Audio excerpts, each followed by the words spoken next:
하나님의 나라는 먹는 것과 마시는 것이 아니요 오직 성령 안에 있는 의와 평강과 희락이라. 로마서 14장 17절 말씀. 아멘. 성도님들, 오늘 본문에서 사도 바울이 내리는 하나님 나라에 대한 정의는 분명합니다. 오늘 본문 17절 말씀 함께 보겠습니다. 하나님의 나라는 먹는 것과 마시는 것이 아니요 오직 성령 안에 있는 의와 평강과 희락이라. 이 말씀을 세번역 성경으로 읽으면 하나님의 나라는 먹는 일과 마시는 일이 아니라 성령 안에서 누리는 의와 평화와 기쁨입니다 라고 합니다. 그러니까 하도 먹고 마시는 일 때문에 싸우니까 사도 바울은 그런 것으로 하나님 나라가 이루어지는 것이 아니라 의와 평화와 기쁨으로 이루어지는 것이다 라고 하는 것입니다. 그러므로 사도 바울이 내리는 하나님 나라에 대한 정의는 오직 성령 안에 있는 의와 평강과 희락입니다. 의와 평강과 희락, 이 세 가지가 바로 하나님 나라를 이루는 본질이라는 것입니다. 그러므로 이 세 가지에 대해서 우리 하나씩 살펴보도록 하겠습니다.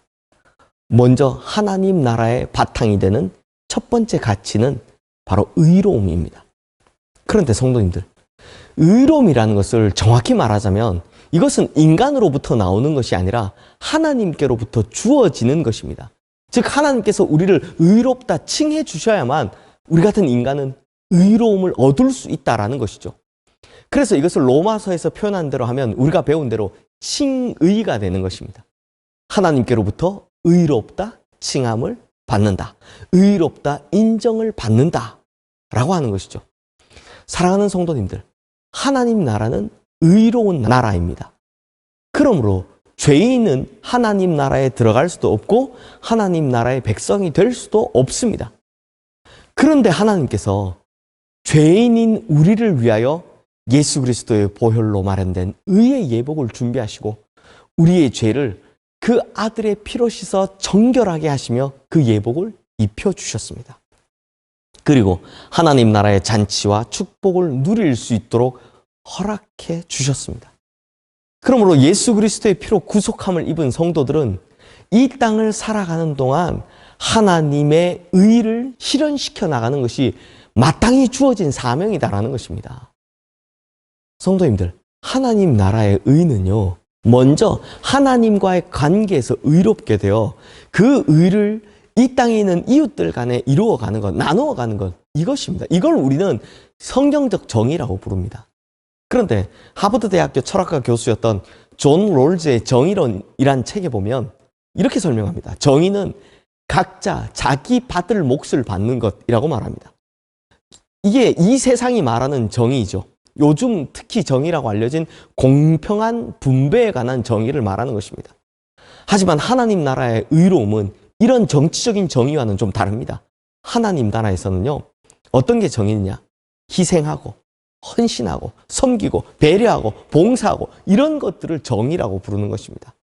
그러므로 이미 하나님 나라의 백성이 된 우리는 예수님께서 우리를 구원하시기 위해서 십자가에서 보여주신 대로 그렇게 희생과 헌신, 섬김과 배려 이런 것으로 이 땅에서 하나님 나라의 정의를 실현해 나가야 할 줄로 믿습니다. 그리고 하나님 나라의 두 번째 요소는 평화입니다. 하나님 나라는 평화의 나라입니다. 의가 하나님과의 관계에서 이루어지는 것이라면 평화는요, 인간관계에서 이루어지는 것입니다.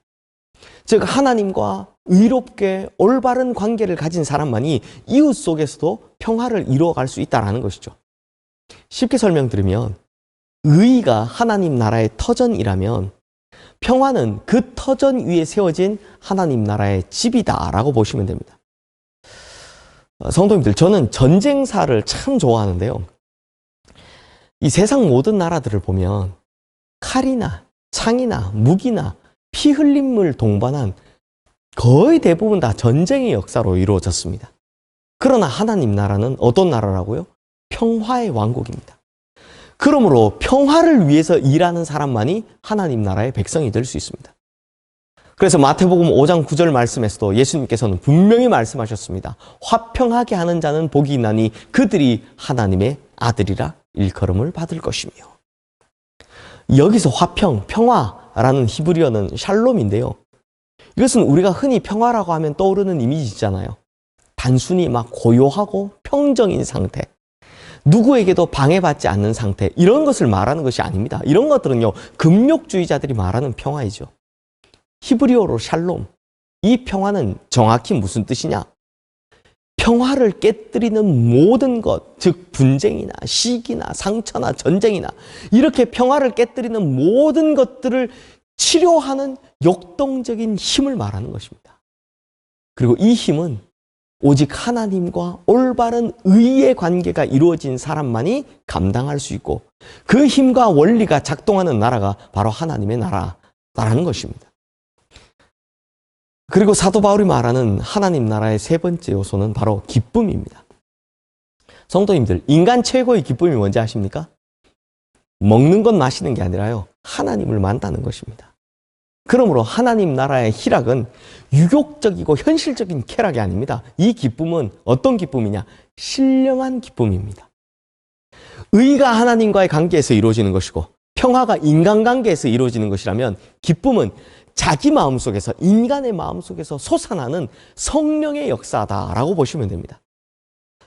좀 전처럼 이제 쉽게 설명드리면, 의가 하나님 나라의 터전이요, 평화가 의라는 터전 위에 세워진 집이라면, 기쁨은 이제 그 집 안에서 살아가는 삶의 모습이라고 보시면 됩니다. 즉 하나님과의 올바른 관계가 이루어지고 이웃과의 평화의 관계가 이루어져 가는 사람은 결국 그 가슴 속에 참된 성령의 기쁨을 소유할 수 있게 된다는 것입니다. 그래서 이러한 사람은 먹을 것이 있든 없든, 마실 것이 넉넉하든 부족하든, 세상 것들이 좀 있든 없든, 몸이 건강하든 병들든 간에 그런 육신적인 상관과 관계없이 가슴 속에 주님께서 주시는 기쁨이 넘치게 된다는 것입니다. 그래서 성경이 뭐라고 권면합니까? 항상 기뻐하라 라고 권면하는 것입니다. 빌립보서 4장 4절 말씀 우리는 잘 알고 있습니다. 주 안에서 항상 기뻐하라. 내가 다시 말하노니 기뻐하라. 성도님들, 그리스도인의 기쁨은 세상의 기쁨이 아닙니다. 그리스도인의 기쁨은 주님 안에서, 성령 안에서 누리는 신령한 기쁨인 것입니다. 그래서 하나님의 나라는 어떤 나라라고요? 기쁨의 나라인 것입니다.